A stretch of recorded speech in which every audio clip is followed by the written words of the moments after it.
What if I told you that one single Instagram post just sent a massive shockwave through the entire NFL and could completely redefine the future of the Atlanta football offense? We aren't just talking about a minor roster tweak. We are talking about a franchise-altering landscape shift that could bring a powerhouse veteran to the city and finally solve the puzzle of how to use our elite talent. The rumors are swirling, the odds are shifting, and the Dirty Birds are suddenly at the center of the biggest free agency story in the league. Before we dive into the heart of this potential blockbuster move, do me a massive favor. Hit that like button, share this video with every member of the family, and subscribe to the channel so you never miss a second of our daily coverage. Now, let's get into the eye of the storm. Could a cryptic social media message really be the first domino to fall in a plan that brings a Pro Bowl caliber tight end to Georgia? The news broke like a lightning bolt when David Njoku took to Instagram to drop what can only be described as a farewell letter to the city of Cleveland. After 9 years of blood, sweat, and tears, growing from a raw prospect into a dominant force, he thanked the organization, the fans, and his teammates in a heartfelt post. But it was the ending that set the internet on fire. He explicitly stated it is time to find a new home. This isn't speculation. David Njoku is hitting the open market in 2026, and he is looking for a fresh start. But why is everyone, from the analysts at major networks to the deepest NFL insiders, pointing their fingers straight at Atlanta? The connection is rooted in deep familiarity. Njoku spent 6 seasons playing under the current offensive leadership, meaning he knows this system like the back of his hand. He isn't just a player looking for a paycheck. He's a veteran who understands the nitty-gritty of the multiple tight end sets that this coaching staff loves to run. Think about the raw impact a player like David Njoku brings to the table. Last season, even while battling through injuries that limited his snaps, he was a red zone machine, averaging a touchdown every 3 games. That is the kind of efficiency you dream of. While some might worry about his raw yardage in a struggling Cleveland passing game, real fans know the truth. At under 30 years old, he has plenty of gas left in the tank. He is a pure, tight end, a physical specimen who can stretch the field vertically and, more importantly, block circles around most players at his position. But the landscape in Cleveland changed. The emergence of Harold Fannin Jr., the sensational rookie who led the team with 72 catches, has made Njoku expendable. For us, that is a golden opportunity. We are looking at a player who can step in and provide the veteran leadership and physical presence this team has lacked in the trenches. Question of the day: if the team can secure David Njoku on a projected 2-year, $18 million deal, would you consider that a massive win for the front office? Or are you worried about his injury history? Drop a Y for yes or an N for no in the comments right now. Now I know what's on your mind. What does this mean for Kyle Pitts? This is where the strategy gets intense. The narrative around Pitts has been a roller coaster, and as he approaches free agency, his camp is reportedly looking for top 5 money, somewhere between $11 and $14 million per year. While Pitts has shown flashes of absolute brilliance, like that legendary game where he racked up 166 yards and 3 scores, the consistency just hasn't been there over the full stretch of his contract. Is the front office really ready to lock him into a massive long-term deal when there are still so many question marks about his role as a traditional blocker? This is a crossroads moment for the franchise. We love the talent, we love the unicorn potential, but we have to be realistic about the salary cap and the construction of a winning roster.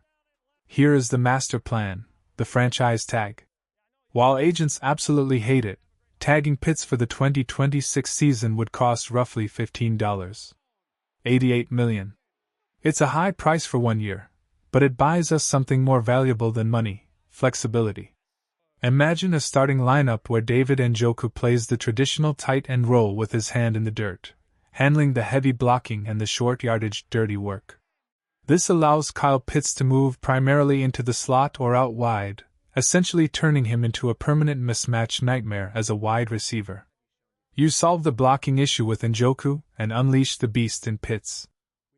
But the strategy goes even deeper. If the plan is to eventually move on, the team could tag Pitts, let him build up massive trade value in this new dual tight end system, and then trade him at the deadline for a high draft pick. Think about it. A contender desperate for a deep threat weapon would easily surrender a third-round or even a second-round pick for a healthy, producing Kyle Pitts. To fill that gap, the team could target a rising star like Eli Stowers in the 2026 draft. Suddenly, you have a room with Njoku, Pitts, Stowers, and a reliable blocker like Charlie Warner. That is 4 deep at tight end, with more talent than almost any other room in the league. Once Pitts is potentially traded, Stowers slides into that receiving role, having spent half a season learning from 2 of the best in the business. With a projected $26.5 million in cap space, which could easily soar past $30 million after making some necessary veteran cuts, the money is there to make this a reality. Signing Njoku to an $8 to $10 million annual contract isn't just a good move, it's a strategic masterstroke. It gives the quarterback a security blanket and gives the running game a dominant lead blocker. We are less than a month away from the madness of free agency beginning. The tension is building, the players are making their moves on social media, and the front office is undoubtedly crunching the numbers as we speak. This 2026 offseason feels different. It feels like the moment where we stop being a team with potential and start being a team that the rest of the NFC actually fears. Can you imagine the stress on an opposing defensive coordinator trying to account for David Njoku's power and Kyle Pitts' speed at the same time? It's a chess match that most teams will lose before the ball is even snapped. We've waited a long time for this offense to truly find its identity, and the solution might have been right there on an Instagram feed all along. Think about the ripples this sends through the division. If we land Njoku and keep Pitts for at least 1 more year, our 12-man personnel becomes the most dangerous in football. It opens up lanes for Bijan Robinson that he hasn't seen since his college days. It forces safeties to stay in the box to respect the run, leaving Drake London in one-on-one coverage on the outside. It's a domino effect that makes every single person on the field better. The road to the postseason starts with these types of calculated, aggressive risks. Whether it's the familiar face of a veteran leader like Njoku or the high-stakes gamble of a tag-end trade with Pitts, the goal is simple: win now. No more excuses. No more wait until next year. It is time for this organization to be as bold as its fan base. As we look toward the draft, the plan becomes even clearer. By securing the veteran talent now, we aren't forced to reach for needs. We can take the best player available, or stock up on future capital. The flexibility provided by Njoku's signing is the secret sauce that can turn a 9-win team into a 12-win contender. Make sure you stay tuned because we will be live every single day once free agency kicks off. We will be tracking every rumor, every signature, and every trade involving the team. You do not want to miss a single update as this roster takes shape for a massive 2026 campaign. The city is ready. The fans are ready. It's time to see if the front office is ready to pull the trigger on a deal that could define the next 5 years of Georgia football. From the Taco Bell drive-thru to the Mercedes-Benz Stadium, the talk is all about the big moves coming our way. As always, it's a great day to be a fan. Keep the energy high, keep the conversations going in the comments, and most importantly, stay loyal to the red and black. I'll be back very soon with more breaking news and deep dive rumors. Until then, stay cool, keep believing, and rise up.